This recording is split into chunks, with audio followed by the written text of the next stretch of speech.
Hello students, welcome back to my channel Shubham lecturer. Student, आज का ये वीडियो क्लास 12 केमिस्ट्री का एक बहुत ही इंपॉर्टेंट वीडियो है और ये वीडियो उन सभी स्टूडेंट्स के लिए इंपॉर्टेंट है जो 12th में हैं और जिनको 2023 बोर्ड एग्जाम देना है, क्योंकि इस वीडियो में मैं आपके लिए लेकर आया हूँ क्लास 12 केमिस्ट्री के चैप्टर 3 जिसका नाम है वैद्युत रसायन। इस चैप्टर से जितने भी मोस्ट इंपॉर्टेंट क्वेश्चन हैं जो 2023 बोर्ड एग्जाम में आ सकते हैं वो मैं आपको इस वीडियो में बताऊंगा। तो अगर आप 12th में हैं और आप भी चाहते हैं मैं केमिस्ट्री में 90% प्लस मार्क लेकर आऊं तो इस वीडियो को लास्ट तक देखना है और जितने भी चैप्टर्स का मैं आपको पढ़ा चुका हूं उनको भी देखना है। देखिए, इस वीडियो में हम वैद्युत रसायन के बहुविकल्पीय से लेकर विस्तृत उत्तरीय तक जितने भी मोस्ट इंपोर्टेंट क्वेश्चन है वो सब कुछ मैं आपको बताऊंगा। देखिए, वैद्युत रसायन चैप्टर एक ऐसा चैप्टर है जिससे बहुत सारे क्वेश्चन आपके बोर्ड एग्जाम में आते हैं। ठीक है, कुछ क्वेश्चन इसमें ऐसे हैं जो हर साल आते हैं। वो क्वेश्चन कौन कौन से अभी मैं आपको बताने वाला हूं, तो वीडियो को शुरू से लेकर लास्ट तक देखिएगा। वीडियो को लाइक कर दीजिएगा, चैनल पर नए चैनल को भी सब्सक्राइब कर लीजिएगा ताकि सभी वीडियो आपको टाइम से मिलते रहें। और इससे पहले मैंने आपको 2 चैप्टर ऑलरेडी बता दिया है, ठोस अवस्था एंड विलयन। ठीक है, उसके क्वेश्चन मैं बता चुका हूं। अगर आपने नहीं देखा है तो प्लेलिस्ट में जाकर उसको भी देख सकते हैं। ठीक है, तो चलिए स्टार्ट करते हैं वैद्युत रसायन चैप्टर को। तो सबसे पहले हम पढ़ेंगे कि इस चैप्टर के बहुविकल्पीय प्रश्न कौन कौन से इंपॉर्टेंट हैं। ठीक है, पहले हम बहुविकल्पीय पढ़ेंगे, फिर लघु उत्तरीय पढ़ेंगे, फिर लघु उत्तरीय, फिर विस्तृत उत्तरीय। ठीक है, आंसर के साथ। तो ध्यान से आपको समझना है, कॉपी पेन लेकर बैठना है, एक भी क्वेश्चन मिस नहीं करना है। ठीक है, सबसे पहला क्वेश्चन है विशिष्ट चालकता की इकाई है, यानी कि विशिष्ट चालकता का मात्रक क्या होता है। ठीक है, तो देखिए आपके पास ऑप्शन है, फर्स्ट है सेंटीमीटर के पावर -2 ओम इनवर्स, सेकंड है सेंटीमीटर ओम इनवर्स तुल्यांक इनवर्स, थर्ड है centimetre inverse ohm inverse and fourth है सेंटीमीटर के पावर -2 ओम। तो देखिए विशिष्ट चालकता का मात्रक होता है सेंटीमीटर इनवर्स ओम इनवर्स। देखिए ये ओम के ऊपर -1 है, ये आप ध्यान रखिएगा। ठीक है, ओम इनवर्स है, समझ में आ गया। अब देखिए मैंने आपको बताया था, ठीक है, क्या बताया था कि कप्पा इक्वल टू होता है। देखिए इसमें हम कप्पा फिर इग्नोर करते हैं विशिष्ट चालकता को। कप्पा इक्वल टू होता है 1/ρ। अब रो क्या है? विशिष्ट प्रतिरोध है। इसका मात्रक क्या होता है? देखिए 1/, इसका मात्रक होता है विशिष्ट प्रतिरोध का ओम सेंटीमीटर या ओम मीटर भी आप लिख सकते हैं। ठीक है, ओम सेंटीमीटर हो जाएगा। तो बताइए इसका मात्रक क्या होगा कप्पा का? जब इसको ऊपर ले जाएंगे ओम सेंटीमीटर को तो हो जाएगा ओम इनवर्स सेंटीमीटर इनवर्स। ठीक है, वही इसका मात्रक होता है। तो ध्यान से समझिए, कोई भी चीज है उसको डीपली समझने का प्रयास कीजिए, तभी आप समझ पाएंगे। दूसरा क्वेश्चन देखिए क्या है। ये दूसरा क्वेश्चन, किसी भी इलेक्ट्रोड का इलेक्ट्रोड विभव निर्भर करता है, यानी कि किसी भी इलेक्ट्रोड का जो इलेक्ट्रोड विभव है वो किस पर निर्भर करता है। फर्स्ट ऑप्शन है धातु की प्रकृति पर, सेकंड है विलयन के ताप पर, थर्ड है विलयन की मोलरता पर, फोर्थ है इनमें से सभी पर। तो देखिए किसी भी इलेक्ट्रोड का इलेक्ट्रोड विभव जो है वो इनमें से सभी पर निर्भर करता है, तो फोर्थ ऑप्शन आपका राइट होगा। ऐसे तीसरा देखिए, धातु जो सरलता से ऑक्सीकृत हो जाती है, यानी कि इनमें से कौन सा मेटल है, कौन सा धातु है जो सरलता से ऑक्सीकृत हो जाती है। फर्स्ट है Cu कॉपर, सेकंड है Ag सिल्वर, थर्ड है Al एल्यूमिनियम, फोर्थ है Pt प्लेटिनम। ठीक है, तो इसका राइट आंसर हो जाएगा option number third Al aluminium जो है ये सरलता से ऑक्सीकृत हो जाती है, तो थर्ड ऑप्शन राइट होगा। चलिए नेक्स्ट क्वेश्चन देखते हैं। अब देखिए स्टूडेंट, हमारा नेक्स्ट क्वेश्चन है क्वेश्चन नंबर 4। देखिए धातु जो हाइड्रोक्लोरिक अम्ल से H2 विस्थापित नहीं कर सकती वह है। बताइए ऐसी कौन सी धातु है जो हाइड्रोक्लोरिक अम्ल HCl से H2 गैस को विस्थापित नहीं कर सकती। फर्स्ट ऑप्शन है जिंक, सेकंड है कॉपर, थर्ड है मैग्नीशियम, फोर्थ है एल्यूमिनियम। तो इसका राइट आंसर होगा option number second copper. Copper एक ऐसी धातु है जो हाइड्रोक्लोरिक अम्ल से HCl से हाइड्रोजन गैस को विस्थापित नहीं कर सकती है। ठीक है, फिफ्थ नंबर देखिए, तनुता बढ़ाने पर विशिष्ट चालकता, यानी कि अगर हम तनुता बढ़ाएं, तनुता का मतलब हम डाइल्यूट करें, ठीक है, तो विशिष्ट चालकता पर क्या प्रभाव पड़ेगा। फर्स्ट है बढ़ती है, सेकंड है घटती है, थर्ड है स्थिर रहती है, फोर्थ है इनमें से कोई नहीं। तो देखिए तनुता बढ़ाने पर विशिष्ट चालकता जो है घटती है, तो ऑप्शन नंबर सेकंड राइट होगा। देखिए मैं डायरेक्टली बताते हुए जा रहा हूं, जितने भी क्वेश्चन बता रहा हूं उसको पढ़ना है ध्यान से, क्योंकि यही क्वेश्चन आने वाले आपके बोर्ड एग्जाम में क्लियर है। ठीक है, 6 नंबर क्वेश्चन देखिए, अच्छे चालकत्व विलयन वाले पदार्थ हैं, यानी कि इसमें से अच्छे चालकत्व विलयन वाले पदार्थ कौन से हैं। फर्स्ट है दुर्बल विद्युत अपघट्य, सेकंड है प्रबल विद्युत अपघट्य, थर्ड है विद्युत अपघट्य, फोर्थ है उत्प्रेरक। देखिए जो प्रबल विद्युत अपघट्य होते हैं ये अच्छे चालकत्व विलयन वाले पदार्थ होते हैं, नाम से स्पष्ट है। प्रबल, प्रबल का मतलब क्या हुआ? दमदार। ठीक है, यानी कि अच्छे चालकत्व वाले। तो ये थे 6 मोस्ट इंपोर्टेंट ऑब्जेक्टिव क्वेश्चन इस चैप्टर के। समझ में आ गया अच्छे क्वेश्चन। चलिए अब देखते हैं अति लघुत्तरीय प्रश्न कौन कौन से इंपॉर्टेंट है। सबसे पहला क्वेश्चन देखिए, इसमें कुछ नहीं है, डेफिनेशन समझना है।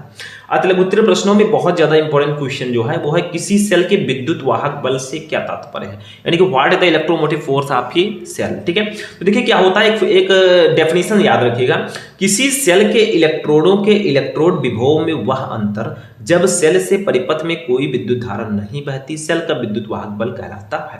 देखिए सेल में इलेक्ट्रोड्स होते हैं, जैसे आपका एनोड हो गया, कैथोड हो गया। ठीक है, तो कहा जा रहा है कि किसी सेल के इलेक्ट्रोडों के इलेक्ट्रोड विभव में वह अंतर जब सेल से परिपथ में कोई विद्युत धारा नहीं बहती है, बहती, इसको हा कर दीजिएगा, ठीक है, बहती है, सेल का विद्युत वाहक बल कहलाता है। डायरेक्टली आपको याद रखना होगा, इसमें कोई ट्रिक नहीं है कि मैं बता दूंगा आपको याद हो जाएगा तुरंत। ठीक है, तो इसको नोट कर लीजिए। चलिए दूसरा क्वेश्चन देखते हैं। अब देखिए स्टूडेंट, हमारा दूसरा क्वेश्चन क्या है, इसको ध्यान से समझना है क्योंकि बहुत ज्यादा इंपॉर्टेंट क्वेश्चन है। अभी इससे रिलेटेड हमने ऑब्जेक्टिव क्वेश्चन भी पढ़ा था। देखिए क्या है, विशिष्ट चालकता से क्या तात्पर्य है, इसका मात्रक क्या है, यानी कि विशिष्ट चालकता क्या होता है, what is the specific conductance. देखिए क्या है, इसका पहले डेफिनेशन समझिए। किसी चालक के विशिष्ट प्रतिरोध के व्युत्क्रम को उस चालक की विशिष्ट चालकता कहते हैं, यानी कि किसी चालक के विशिष्ट प्रतिरोध के व्युत्क्रम को विशिष्ट चालकता कहते हैं, या आप सिंपल भाषा में समझना चाहें तो विशिष्ट प्रतिरोध के व्युत्क्रम को विशिष्ट चालकता कहते हैं। इतना भी सही है, तो थोड़ा इजीली भी समझने का प्रयास कीजिए। ठीक है, या केवल चालकता भी हम इसको बोलते हैं। अब देखिए इसे ग्रीक अक्षर, इसे ग्रीक अक्षर, एक ग्रीक अक्षर है जिसको हम लोग बोलते हैं कप्पा। ठीक है, क्या बोलते हैं, कप्पा। वो कुछ के की तरह बनता है इस प्रकार से। ठीक है, ये स्टाइलिश। ठीक है, कप्पा इसको बोलते हैं। थोड़ा लिख दें ताकि आप लोग को प्रॉब्लम ना हो आगे चलकर। ठीक है, कप्पा से प्रदर्शित करते हैं, कप्पा से प्रदर्शित करते हैं। ठीक है, करते हैं। ठीक, अब देखिए इसका फॉर्मूला क्या होगा, तो डेफिनेशन में ही पता चल गया। विशिष्ट प्रतिरोध की व्युत्क्रम को विशिष्ट चालकता कहते हैं, तो कप्पा इक्वल टू हो जाएगा 1/ρ, 1/ρ। अब आप लोग कहेंगे सर रो क्या है, रो का मतलब रोना नहीं सर, रो का मतलब होता है विशिष्ट प्रतिरोध, इसी के व्युत्क्रम को विशिष्ट चालकता कहते हैं। तो रो है आपका विशिष्ट प्रतिरोध, विशिष्ट प्रतिरोध, इसी के व्युत्क्रम को हम विशिष्ट चालकता कहते हैं। अभी मात्रक तो मैंने आपको बता ही दिया था, कोई प्रॉब्लम नहीं होना चाहिए, मैंने निकाल के भी बताया। ठीक है, मात्रक क्या हो जाएगा, देखिए मात्रक इसका होता है ओम इनवर्स सेंटीमीटर इनवर्स। मैंने कई बार आपको फिजिक्स में भी तो मैं ये पढ़ा चुका हूं, ओम इनवर्स सेंटीमीटर इनवर्स। ठीक है, या इसको इस प्रकार से भी लिख सकते हैं, ओम को हम इस प्रकार से भी लिखते हैं, तो ओम इनवर्स सेंटीमीटर इनवर्स।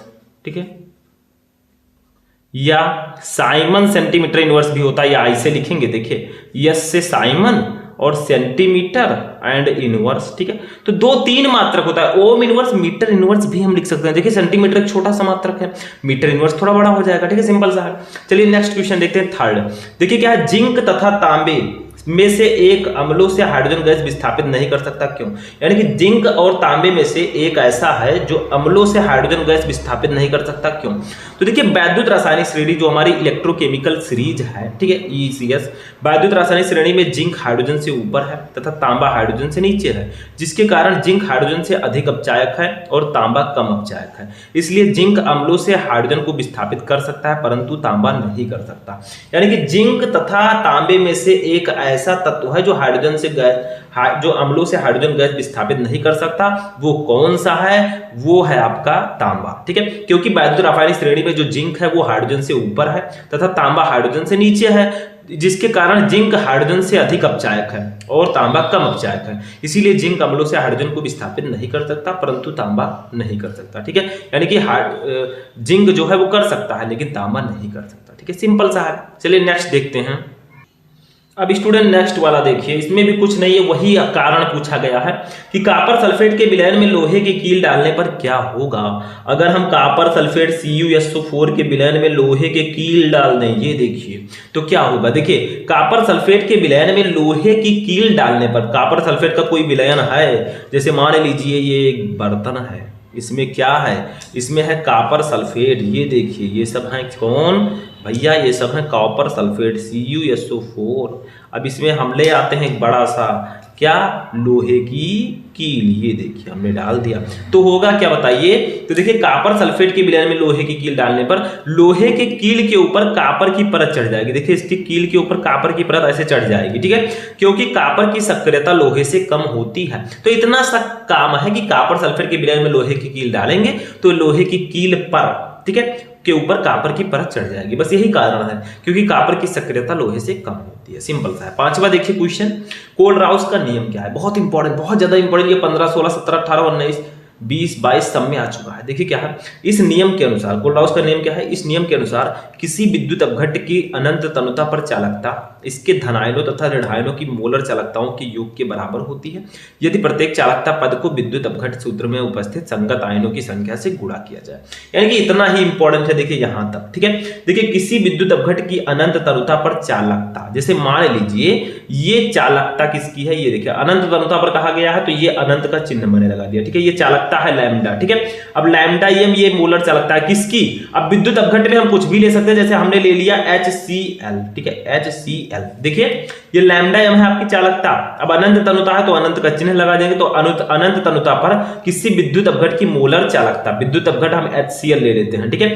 तो ये किसके बराबर होती है, देखिए ध्यान दीजिए, ये धनायनों तथा ऋणायनों की मोलर चालकताओं के योग के बराबर होती है। तो देखिए ये धनायनों की मोलर चालकता हो गई लैम्डा, अनंत कर देंगे, ये H+, ये धनायन हो गए क्योंकि HCl जो है वो H+ और Cl- आयनों में टूटता है, और ये ऋणायन हो जाएंगे। देखिए ये ऋणायन हो जाएंगे, ठीक है। तो यही कहा गया है कि किसी विद्युत अपघट्य की मोलर चालकता, देखिए अनंत तनुता पर मान लीजिए विद्युत अपघट्य है HCl, तो इसकी मोलर चालकता जो होगी वो इसके धनायनों के मोलर चालकता और ऋणायनों के मोलर चालकता के योग के बराबर होगी। बस इतना सा है, कुछ भी नहीं है इसमें, ठीक है। अब ये जैसे HCl है, ये वियोजित होगा तो किसमें टूटेगा, ये टूटेगा H+ और Cl- आयन में, ठीक है, H++ Cl- में, ठीक है। वही मैंने यहां पर बताया है।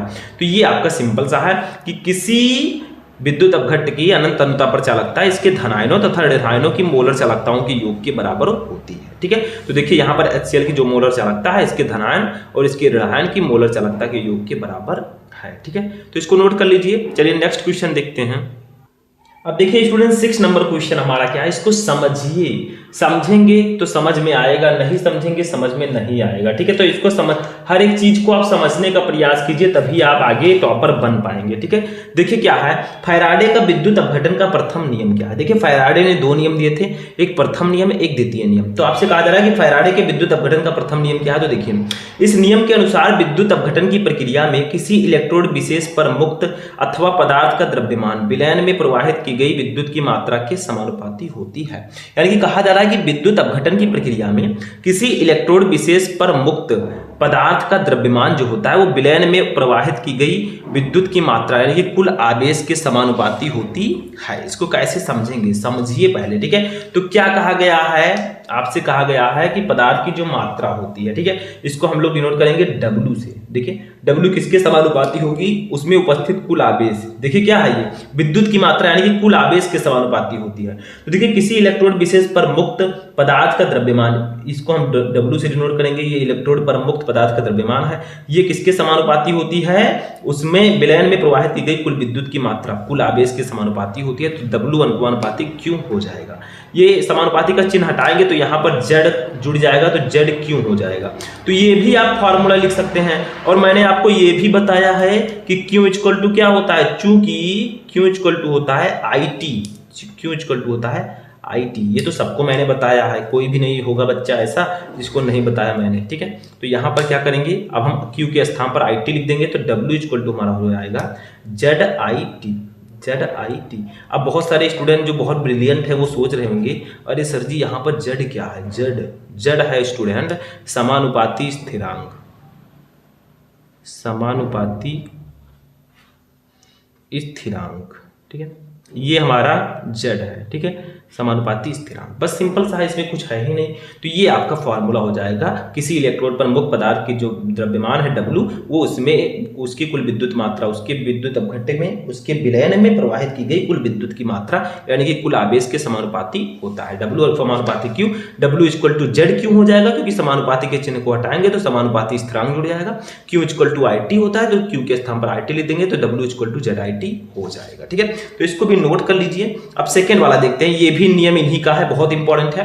फैराडे के विद्युत अपघटन का द्वितीय नियम लिखिए। तो देखिए इस नियम के अनुसार जब श्रेणी क्रम में जुड़े विभिन्न विद्युत अपघट्यों के विलयनों में समान मात्रा में विद्युत धारा प्रवाहित की जाती है तो इलेक्ट्रोड पर मुक्त पदार्थ का द्रव्यमान उनके तुल्यांकी भारों के समानुपाती होता है। यानी कि क्या कहा गया, कई इलेक्ट्रोड, ठीक है, कई विद्युत अपघट्य को श्रेणी क्रम में जोड़ा जाए और उनमें हम समान मात्रा में विद्युत प्रवाहित करें तो इलेक्ट्रोड पर मुक्त जो पदार्थ का द्रव्यमान होगा वो उनके तुल्यांकी भार के समानुपाती होगा। ठीक है, यानी कि जो पदार्थ का द्रव्यमान होगा उसको हम लोग लिखते हैं। ठीक है, क्या लिखेंगे, तो देखिए क्या कहा गया है कि श्रेणी क्रम में जुड़े कई विद्युत अपघट्य हैं, तो कई हैं। ठीक है, तो एक को हम मान लेते हैं W1, ये क्या है, ये इलेक्ट्रोड पर मुक्त पदार्थ का द्रव्यमान है। वहां पर हमने W माना था, यहां पर 2 है तो W1 मान लेंगे। ये इक्वल टू होगा E1 के। E क्या है, E है तुल्यांकी भार। ठीक है, तो W1 समानुपाती E1 और W2 जो समानुपाती होगा वो किसके होगा, E2 के, क्योंकि 2 हैं, श्रेणी क्रम में जुड़े हैं। क्या कहा गया है, देखिए जब श्रेणी क्रम में जुड़े विभिन्न विद्युत अपघट्यों के विलयन में, ठीक है, तो 2 हैं मान लीजिए, तो इनके विलयन में जब हम विद्युत की मात्रा प्रवाहित करते हैं तो इलेक्ट्रोड पर मुक्त पदार्थ का जो द्रव्यमान होता है W वो उनके तुल्यांकी भारों के समानुपाती होता है E1 के। ठीक है, तो आप ऐसे भी डायरेक्टली लिख सकते हैं या इसको इस प्रकार से भी लिख सकते हैं, W1 upon E1 equal to W2 upon E2, W2 upon E2। ठीक है, ये भी आप फॉर्मूला लिख सकते हैं। तो आप दोनों लिख सकते हैं या इसी को एक प्रकार से और लिख सकते हैं। देखिए क्या करेंगे, इस W1 को इसके नीचे ले आएंगे तो हम लिख सकते हैं W1 upon W2 equal to E1, देखिए ये E1 इधर चला जाएगा अपान E2, ऐसे भी आप लिख सकते हैं। अब थोड़ा और सॉल्व करना चाहें, देखिए किसी चीज को अगर पढ़ना अच्छे से पढ़िए, इसको थोड़ा और सॉल्व करेंगे तो हम इस प्रकार से भी लिख सकते हैं, क्योंकि W इक्वल टू मैंने अभी पहले नियम में बताया था जो फैराडे का था कि ZIT होता है, तो यहाँ पर हो जाएगा Z1IT, Z1 into IT। W2 के स्थान पर रख देंगे Z2 into IT, Z2IT equal to हमारा हो जाएगा E1 अपान E2, E1 अपान E2। ठीक है, अब इसको ध्यान दीजिए, थोड़ा सा समझिए इसको। ठीक है, थोड़ा सा इसको देखते हैं क्या है। देखिए अब IT से IT कैंसिल हो गया तो हमारा क्या आ गया, Z1 upon Z2 equal to E1 upon E2, E1 upon E2। ठीक है, अब यही बताया गया था हमें, Z क्या है, Z है समानुपाती स्थिरांक। तो यहां से हमने ये भी निकाल लिया कि जो Z है वो अनुपाती होता है E के। ठीक है, ये भी हमें पता चल गया कि जो समानुपाती स्थिरांक है वो इसके अनुपाती होता है। तो इतना ही आप लिख देंगे तो भी कोई प्रॉब्लम नहीं है, इतना जितना मैंने बताया। ठीक है, क्योंकि यहाँ पर नियम इतना ही है कि जब श्रेणी क्रम में जुड़े विभिन्न विद्युत अपघट्यों के विलयन में समान मात्रा में विद्युत प्रवाहित की जाती है तो इलेक्ट्रोड पर मुक्त पदार्थ का द्रव्यमान उनके तुल्यांकी भारों के समानुपाती होता है। तो इन पर मुक्त जो पदार्थ का द्रव्यमान है उनके तुल्यांकी भारों के समानुपाती है। हम इसको इस प्रकार से भी लिख सकते हैं। ठीक है, चलिए नेक्स्ट क्वेश्चन देखते हैं। चलिए स्टूडेंट एक न्यूमेरिकल भी हम देख लेते हैं, जानना जरूरी है, सब जानिए। ठीक है, देखिए 298 केल्विन पर 0.20 मोलर KCl यानी कि पोटेशियम क्लोराइड विलयन की चालकता 0.0248 साइमन सेंटीमीटर इनवर्स है। इसकी मोलर चालकता का परिकलन कीजिए। तो हमें दिया क्या क्या गया है इसको समझिए। ठीक है, हमें निकालना है मोलर चालकता, हमें दिया गया है, देखिए सबसे पहले हमें दिया गया है कप्पा। कप्पा क्या है, ये विलयन की चालकता है या इसी को विलयन की विशिष्ट चालकता बोलते हैं। ये दिया गया है 0.0248 साइमन सेंटीमीटर इनवर्स। ठीक है, बस यही हमें दिया गया है। ठीक है, कुछ खास नहीं दिया गया। इसकी मोलरता हमें दी गई है, देखिए मोलरता, ठीक है, मोलरता को हम लोग किससे डिनोट करते हैं, M से, या मोलरता डायरेक्टली लिख देते हैं मोलरता। ठीक है, ये हमें दी गई है 0.20 M, इसको कैपिटल M से डिनोट करते हैं। ठीक है, 0.20 M। बस हमें कुछ करना ही नहीं है, हमें निकालना है लैम्डा M।